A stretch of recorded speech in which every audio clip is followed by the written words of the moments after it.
I think the big thing is when it comes to lasers, everyone kind of, wants to shy away from lasers. I think the big thing is to understand the financial, really comes down to the financial impact of what that's going to entail.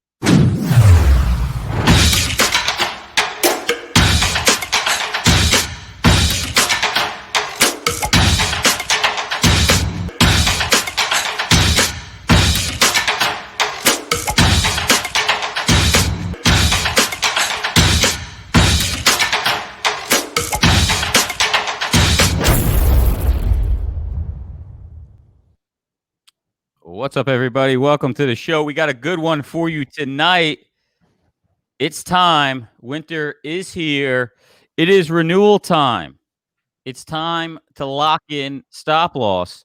I talked to a lot of you guys out there with stop loss renewals, understanding the process.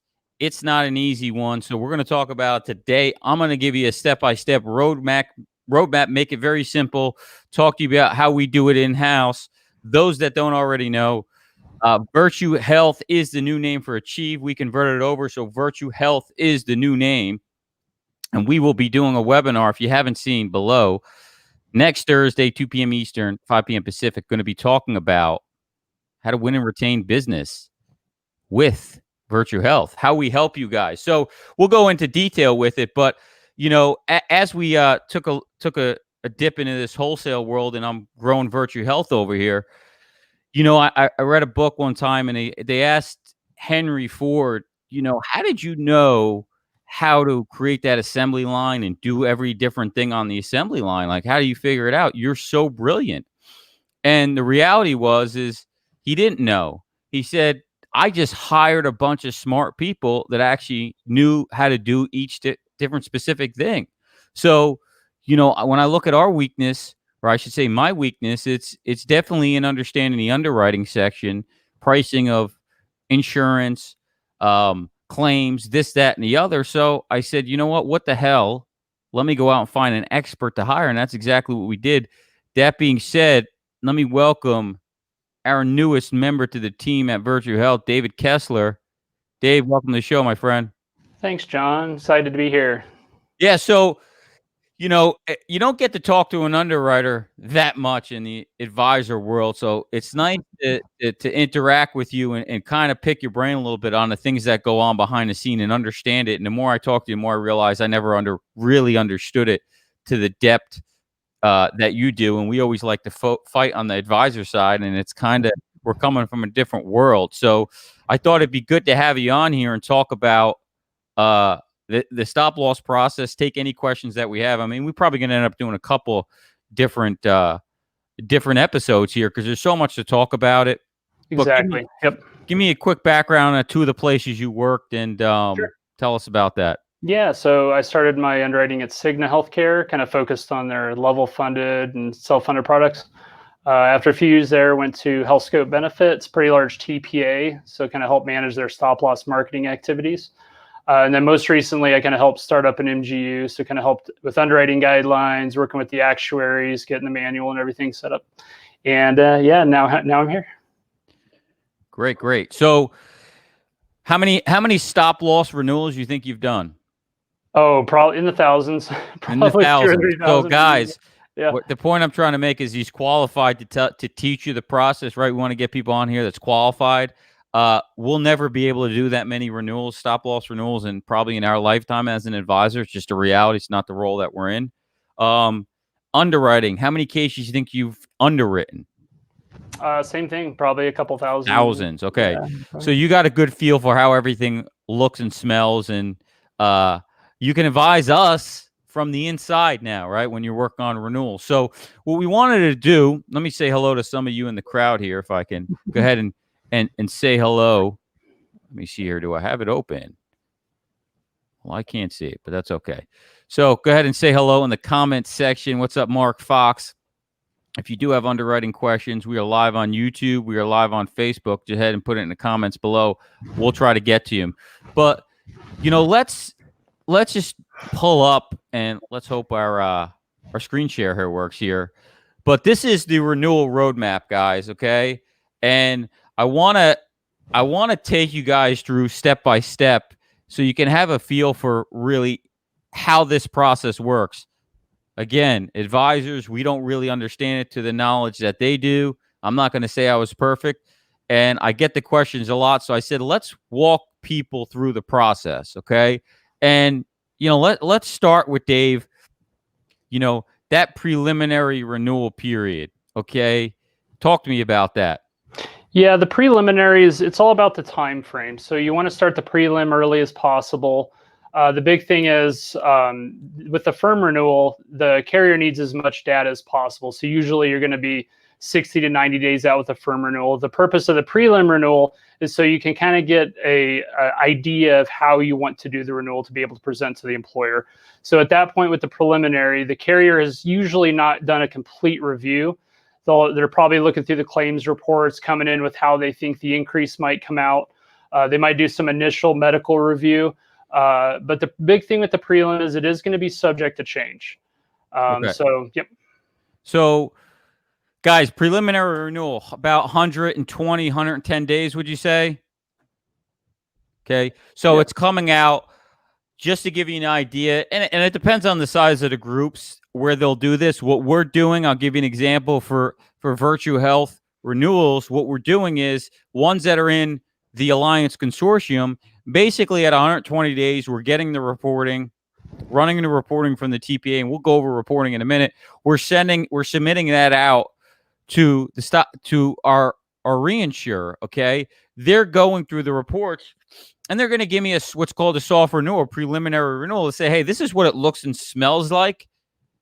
That if when we run the 90-day report, which is 3 months out, every month new claims come in. If everything looks the same, this is what your increase is going to look like. Okay, I'm going to have to adjust the ag a little bit, but this is what it should look like. So that's essentially what the preliminary is in the goal. Now, guys, what you have to understand is when you're doing a self-funded renewal, this is not like fully insured. You don't go see the client 45 days, 60 days out and go, here you go. Here's a spreadsheet. Here's your options. I've peddled the quotes. Here's what you want to do. Here's everything. I showed you everything, right? It's not how you do it from an advisor role and a stop loss role. The importance of the preliminary renewal, where you're having a conversation 100 days out, 120 days out with your client, right, is a different conversation. So let's talk about that for a minute. We get issued this soft renewal, okay? We're now discussing it with the client. I'm now going to reach out to, on average, with our Virtue Health in the consortium program, specifically, stop loss have been 5% on premiums, flat to 2% on the ag, right? 2% overall max cost increase. So what we're trying to do here is we're going to go out to our client, and this is what I do, is we go out and advise them, go, look, here's what the renewal looks like. Here's what we're trending at. Everything's good and dandy. My recommendation is to take the 90-day reports, lock it in, and move forward. We're in a good position. Lock it in earlier before something else changes. Let's move on. Why would we just shop it at that point 90 days? Does it make sense to shop it? So, Dave, talk to me a little about, from an underwriting standpoint, do we shop it every single time when we get a renewal like that? No, we don't need to shop it all the time. I mean, if we're getting a pretty good renewal, I mean, we definitely want to get that locked in early. I mean, usually if you're going to drag out a renewal, claims activity could start happening on it, and then you could be subject to maybe a higher rate increase than you originally thought, or additional lasers that you may not have had in place before. So if you're getting a pretty good renewal, you definitely want to work to get that locked in pretty quick. Yep.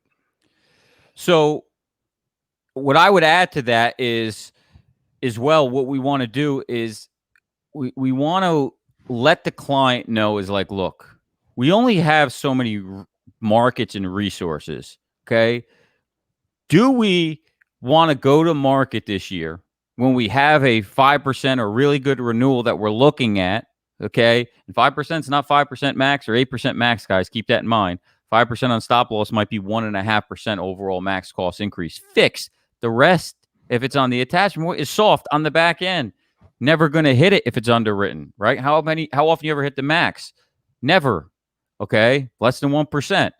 So the reality is we don't want to go out and exhaust our stop loss market partners that you work with, because if an underwriter sees and gives you a good case, a good quote at let's say 10%, okay, and you don't move it, Dave, what happens next year when they send you a quote request on that group?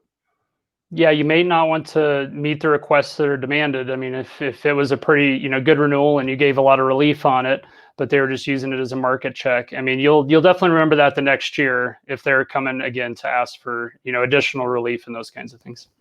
Yeah, so again, one strategy is if the renewal is good, let's look to lock it in. Do we want to exhaust our markets? Do you want to go to the fully insured market? You can have the conversation. You know anybody will buy it in 1 year. So do we really want to go down that route? Again, you're advising the client. You're not peddling them rates at renewal time. Be an advisor, not a broker, okay? If they push back and they say, you know what, I want to look at the market and I think it's time and I want to look at it, that's fine. But have the conversation. You can lock it in early, move on to the next, spend more time elsewhere when it's not required to go through the process every year like we seem to think or believe. Now, we're going to get into when we need to market and when it's bad or where we should. It doesn't mean we're not always going to market. I'm talking, hey, when it's easy, let's look to possibly lock that in. What's up, everybody in the group here?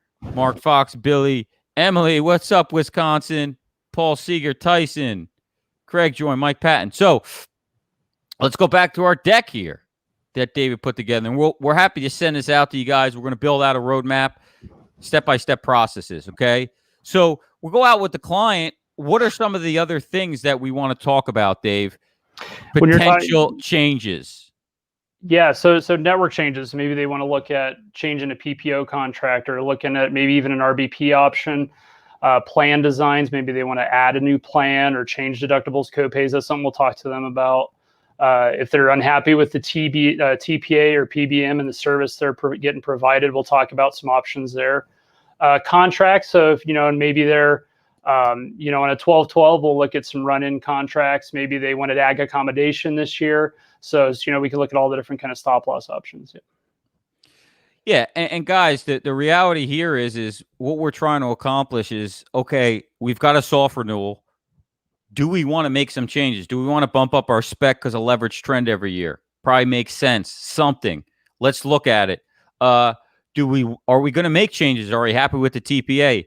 Are we happy with the RBP vendor? Are we going to carve out the PBM, make a change to the PBM, add sourcing solutions? All these different options is changes. We're going to have that conversation with preliminary to 90 days, guys. Exactly. We're not doing this last minute, because what we're going to do now is we're going to communicate that back to the reinsurer on the changes, okay? Which leads us back to the roadmap here, okay? So now we've got what the client wants to do. We're going to communicate, if there is changes, back to the reinsurer, okay, any of the changes to adjust the quote. But now the good fun part starts, right? On the preliminary, we can send them ag and large claim reports, 50% reports. But now let's go into the fun part, which is medical review, okay? This is how you lock in the quote to make the quote firm. This is the real numbers. So this is the most in-depth part. Takes a decent amount of time. So David, yep, walk us through it. Yeah, so this is the more intense part. So this is where you're going to have all the individual claim reports, Precert reports, basically all the reporting from the TPA that's going to be needed to basically go through the nurse review process to find out if you need to adjust the rates at all or set any lasers. So as far as the reporting, I mean, some of the reporting will be like, case management notes. So the nurses will be able to see who's in case management, get prognosis information, maybe treatment plan information. Other reporting might be like trigger diagnosis reporting, which could show some, a new emergent claims that could be coming in that the underwriters need to be aware of. Pre-cert reporting.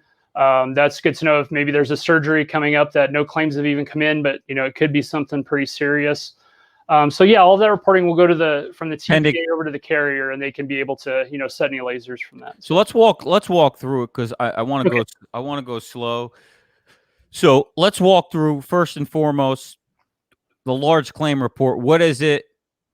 Walk me through that one. The large claim report is an individual claim report that's going to show medical and RX claims and the dollar amount per claimant. The carrier is going to be able to use that to be able to set their spec premium. So it'll show each member's dollar amount. Yeah. Okay. And that's 50%. Usually we run a spec report of 50% Exactly of what it. So let's say if you had 100,000 spec deductible, the 50% report would show any claimants above 50,000 between medical and pharmacy. Yep. Okay. Aggregate report. Just go over that real briefly with me. Yeah, aggregate report is going to be the overall paid claims for the group. So it'll show, what was the overall claims for January, February, and you'll be able to kind of compare that to where the, aggregate deductibles coming in to kind of see where your loss ratios is. Yep. Yeah, guys, that's a standard report that most of us get and should know. You got to keep in mind when you look at a loss ratio. I had a conversation with advisors the other day, and they go, John, I'm running at 70%. I said 70% of what? The expected plus the corridor, with the corridor, or of expected? Oh, well, total. Well, no, then you're not running at a 70% considered loss ratio of expected. You also have to factor in how much lag? 2 months? Yeah, usually a couple months lag. Yep. Okay. So couple months lag. So you can't look at your aggregate report and assume. I always like to add in 2 to 2.5 months, give or take.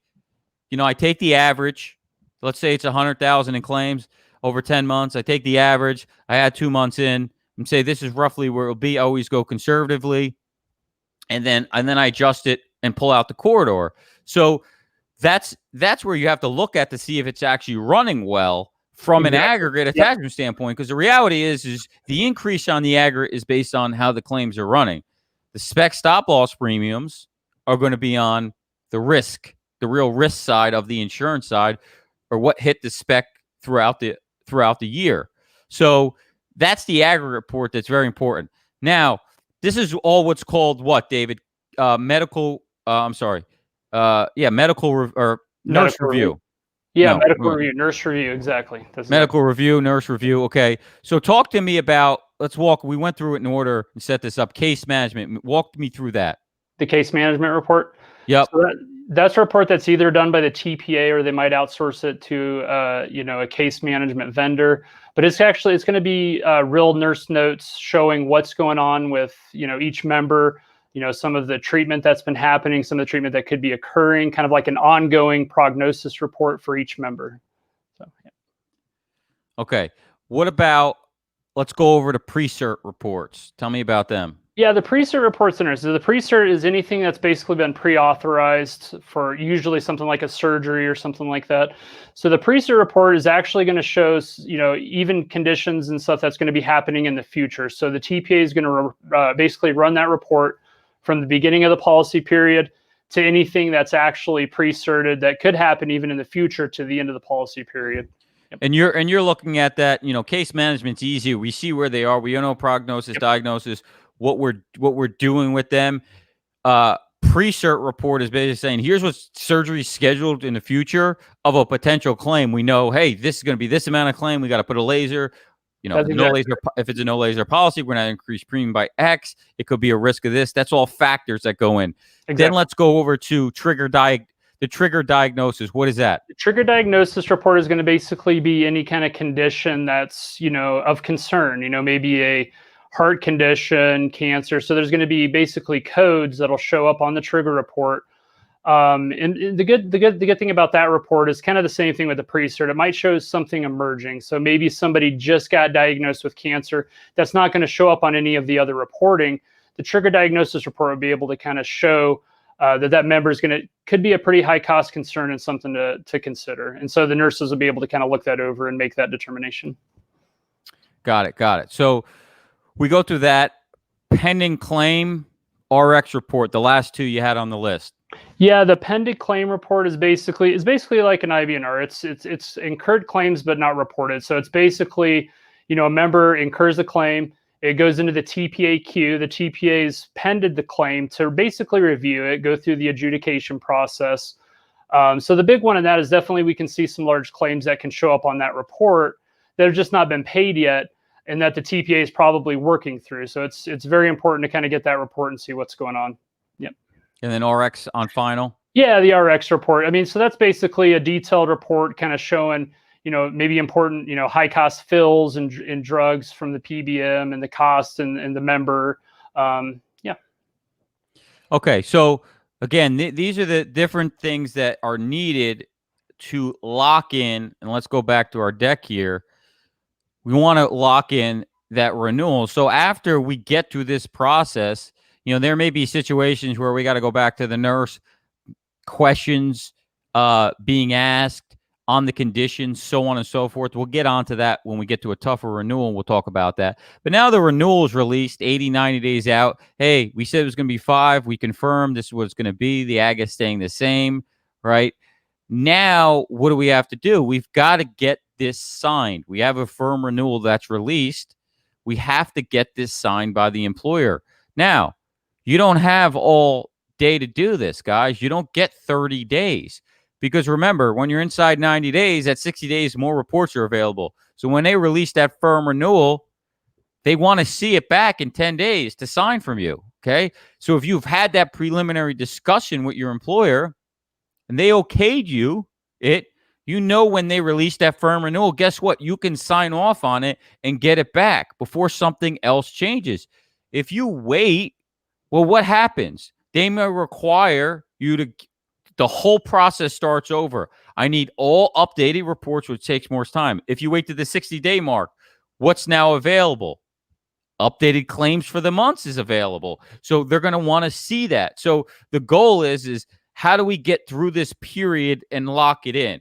And again, at Virtue Health, one of the things that we do for you is we're handling this process step by step for you to take this off your plate and kind of spoon feed it to you and streamline it for you. So let's go back to the slide here. So we got the firm renewal. We're signing it.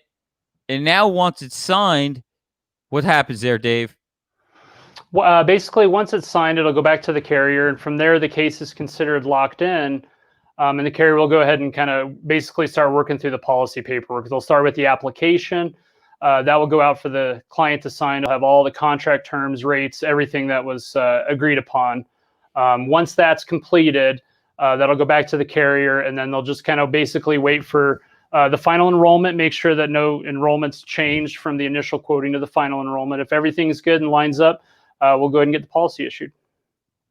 Okay, so that makes it, good and done. That's your roadmap and your process here for the renewal season. Now let's talk about when it's not so sexy.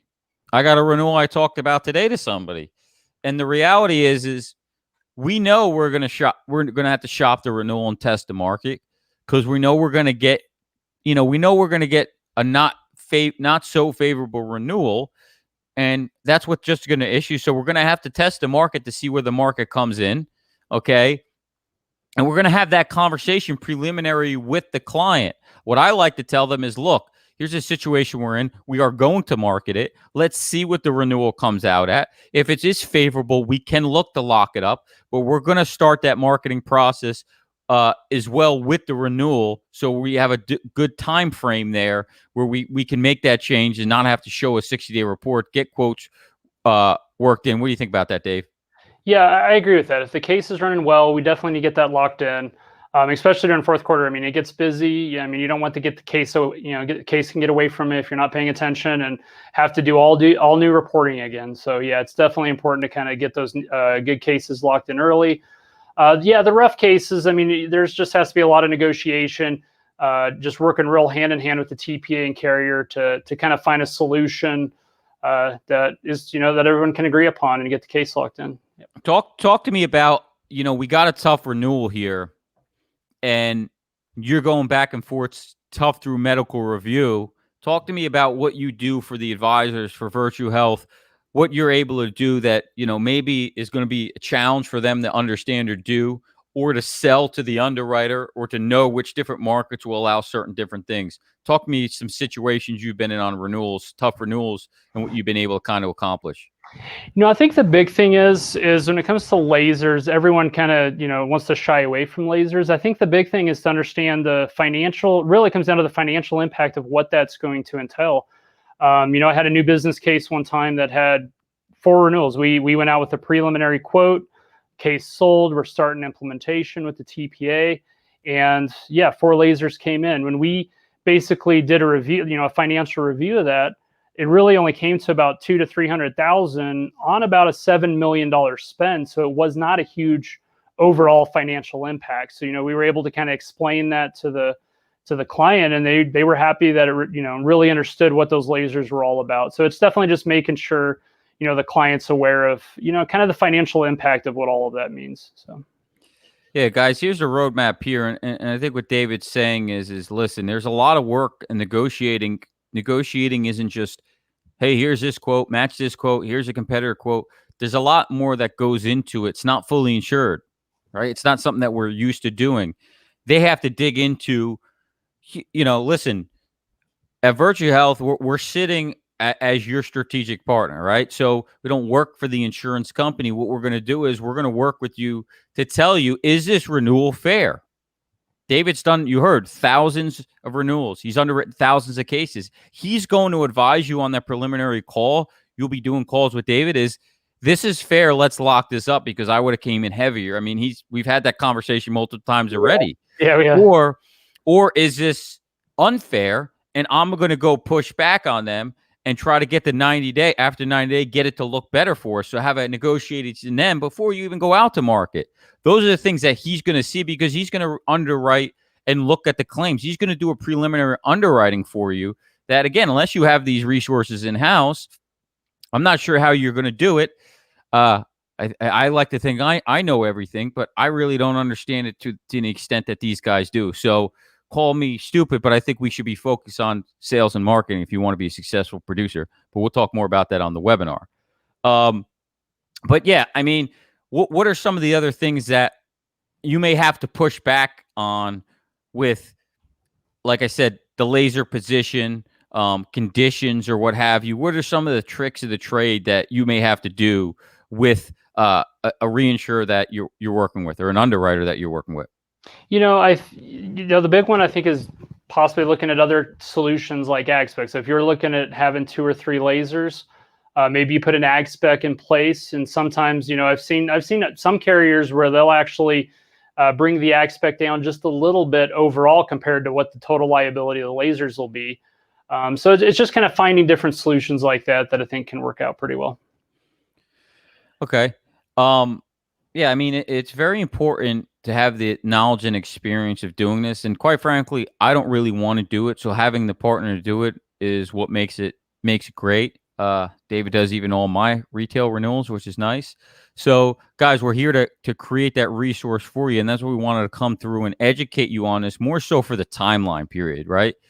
We do our job, you do yours. Thanks to Yos, they've been working with us, and we've got a shit ton of renewals to do. And we've already started a process, preliminary renewals, starting those calls. But, you guys got to understand at least the process and the time frame, and be able to have that preliminary discussion 120 days out, 110 days out, 100 days out with your client, whether it be a quick phone call, especially now with Zoom. Just have a quick call, give them an update, what to expect, even 150 days out. Hey, this is what I see the claims looking at. And then the later time, sometimes it's just a phone call. They already know. They're not looking to go back fully insured. They're happy. You're not changing TPAs. You're not changing plan designs. It could be as simple as a phone call, and that's really what's happened with us. What else did we cover, Dave, that you think these guys need to know about? Do underwriters like working with brokers? Yeah, actually, I think sometimes it can work pretty well that way. Yeah. Some of them, I can't seem to get them on the phones. Do they like to talk to other underwriters better, I assume? Oh, talking to what do you mean? Underwriters talking to other underwriters, right? Oh, yeah, exactly. Yeah. So, I mean, we see things one way. They see things another way. They speak a different language. It's good to, even I'm teaching David how's advisors think. Absolutely. Because we think very differently than the underwriter, right? You understand it from a different position. We understand things from a different position, and exactly. the client-facing position. So coming to a happy medium is what's important. It is. Mark Fox says, do you find stop-loss companies going away from individual health questionnaires and using risk report companies like Verikai? What do you say? Yeah, I mean, we're starting to see more companies do that. I know some companies like Cigna really got into that maybe 3 or 4 years ago. We're starting to see a lot of MGUs starting to use that program as well. Yep. Yeah, I think I would say the answer is yes, but certain sizes they may want IMQs. I think it's good for a preliminary, but if if the scoring doesn't come back well, you kind of shit out of luck. So maybe Exactly. it is IMQs. I saw in the notes here you said probably the biggest takeaway is what? I guess the carrier renewal the timelines. Yeah, it's the timelines. It's being aware of, the carrier due dates. So when they issue that firm quote, sometimes you may only have 7 to 10 business days before they're going to require updated reporting. So when you're, getting employer meetings set up, make sure you're very aware of when that quote needs to get signed and back, just so you're not, surprised by any changes that can happen in the future. And we're putting that in the email. So we're letting them know, hey, this is the date. This is when it's due. Exactly. This was subject to. Make sure you read those emails, guys. We're going to update you and let you know when it is. And we're going to stay on top of you to try to get that report back. But if it's not back in a certain amount of time, and you can sign it. Client doesn't have to sign it. They sign the policy. Yep. So some of you guys, we have a situation where we act as the agent, your sub agent. We sign it for you. But you got to be aware of them because you can get yourself in this trouble and things can change. So lock in early. And I tell them, listen, if it's not looking good, I let my client know this one's going down to the wire.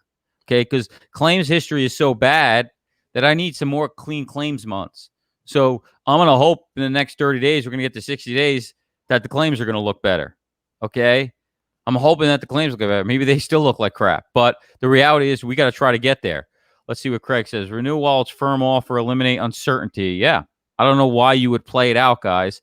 That's it. Yeah. I know the thought is, and I had that thought originally, was shop everything and every year and peddle a quote. That's not really the proper way to do it. If you can build a history with a carrier, especially in these smaller size groups, if you're going for 1 year and you're flipping every year, they want carrier history. They see that. They don't like that as much. If you're with a carrier for 2 years, 3 years, what happens is they underwrite your renewal that year, as well as what, Dave? The past history? Yeah, that's exactly it. Yeah, and just like you mentioned with the, switching carriers, you don't want to do that too much. I mean, I've had to decline cases because they had a different carrier 4 years in a row. So you definitely don't just want to switch carriers all the time. No. Guys, we're not tricking the underwriters. So, be aware of that. But as Craig said, nothing worse than last minute surprise claims. Yeah, I've had them. I've seen them. They're tough to deal with.